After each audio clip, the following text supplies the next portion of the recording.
Master Gakure, our Hoyo Nimanse, and them Rikyo. Good morning, everyone. Myself, Ananya Bora. My friend is Korobi Bora. Our presentation topic is Spenty dry fertilizer.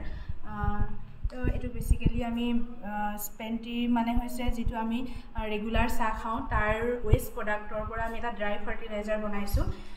जितु आमी regular सा खाऊ तार साकनी जितु रय जाय हेतु waste product बुली कोआ হয় আৰু তাৰ পৰা এটা আমি ড্ৰাই ফাৰ্টিলাইজাৰ বনাইছো এই যিখিনি वेस्ट प्रोडक्ट তাৰ পৰা এক্সেস ওয়াটাৰ খিনি কমপ্লিটলি ৰিমুভ নোহোৱালৈকে আমি এটো সানলাইটত ড্ৰাই কৰিছো 6 to 7 আৱাৰ্ছ লৈকে এটো ৰেডি হৈ গৈছে Good morning everyone, my respected teachers, my fellow mates.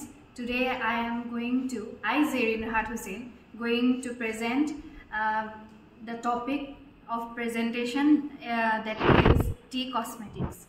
So basically tea cosmetics are the cosmetics that are made from tea. The key ingredients of this cosmetics is tea.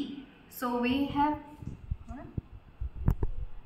we have made tea cosmetics that is toner, and this toner is made from green tea and green tea liquor actually, and added with gulab gel and aloe vera gel. So this is very beneficial to our skin.